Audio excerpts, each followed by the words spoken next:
Jeshi la polisi mkoa wa Tarime Rorya, ambalo linahusika na usalama wa maeneo ya wilaya za Tarime na Rorya mkoani Mara kaskazini mwa Tanzania karibu na mpaka wa Kenya, limetoa taarifa rasmi kuhusu tukio la pekee lililotokea Jumapili ya Novemba 16, 2025 saa 6 mchana hasa katika eneo la mpaka wa Sirari ambao ni moja ya njia kuu za kibiashara na za watu kati ya Tanzania na Kenya na mara nyingi huwa na msongamano wa magari yanayotoka au kuingia nchini kutoka upande wa Kenya hasa kutoka mji wa Migori au Isebania, ambapo maafisa wa polisi waliofanya ukaguzi wa kawaida wa mipaka walimkamata mtu anayeitwa Charles Onkuri Ongeta mwenye umri wa miaka 30 ambaye ana uraia pacha wa Marekani na Kenya na anahudumu kama sajenti katika jeshi la Marekani, yaani cheo cha kati kinachohusisha uongozi wa askari wadogo na mara nyingi huhusishwa na majukumu ya mazoezi au operesheni za ulinzi, na alipatikana akiwa na mabomu manne aina ya TSM-68 ambayo ni mabomu yanayorushwa kwa mkono na yanayotoa gesi ya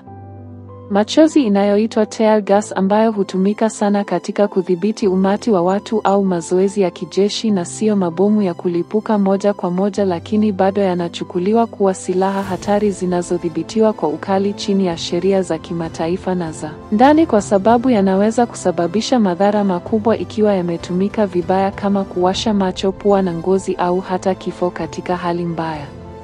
Charles alikuwa akitokea upande wa Kenya akitaka kuingia Tanzania kwa kutumia gari lake binafsi aina ya Toyota Land Cruiser ambalo ni gari lenye nguvu na linalofaa maeneo magumu na linalopendwa sana na askari au wafanyabiashara katika maeneo ya mipaka. Na gari hilo lilikuwa na namba za usajili za Kenya K502 ambazo zinaonyesha kuwa limetoka au limesajiliwa Kenya, na alipofika kwenye kituo cha ukaguzi wa mpaka, maafisa walifanya uchunguzi wa kawaida wa mzigo na abiria kama inavyotakiwa na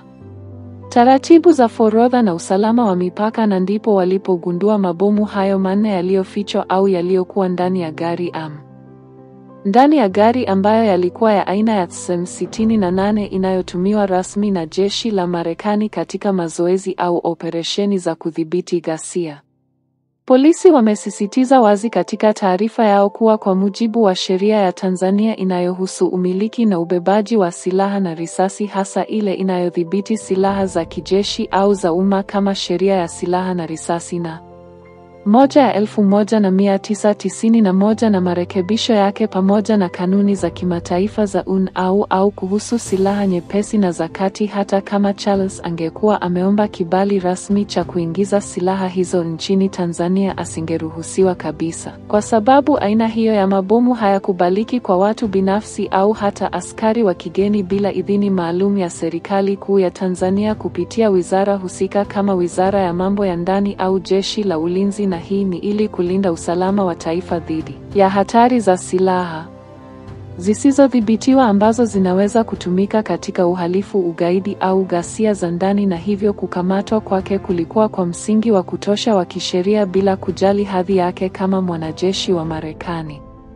Hivi sasa uchunguzi unaendelea kwa kasi na kwa uadilifu, ambapo polisi wanaendelea kukusanya ushahidi zaidi kama rekodi za simu za Charles, hati za kusafiria au za kijeshi, picha au video za eneo la mpaka, na hata uchunguzi wa gari lake sambamba na kumhoji yeye binafsi kwa undani ili kujua maelezo ya kina kuhusu sababu halisi ya kubeba mabomu hayo. Je, alikuwa akiyapeleka wapi au kwa nani? Je, alikuwa peke yake au ana washirika? Je, aliyapata kutoka wapi? Na je, alikuwa akifanya mazoezi au kazi rasmi au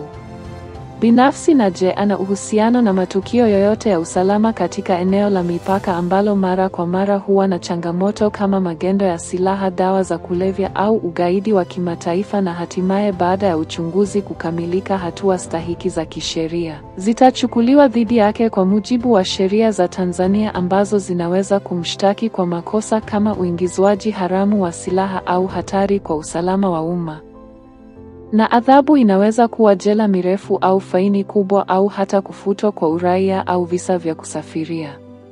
Tukio hili lina athari kubwa zaidi ya kisheria kwani linaweza kuibua masuala ya kidiplomasia kati ya Tanzania na Kenya au Marekani kwa sababu Charles ni mwanajeshi wa Marekani na ana uraia wa Kenya, hivyo huenda balozi za nchi hizo zikaingilia, kumtetea au kuomba maelezo au hata kutoa msaada wa kisheria, lakini Tanzania ina haki kamili ya kumudu kisheria kwani kosa lilifanyika ndani ya mipaka yake na chini ya sheria zake, na hii inaonyesha jinsi mipaka ya Sirari inavyolindwa kwa ukali dhidi ya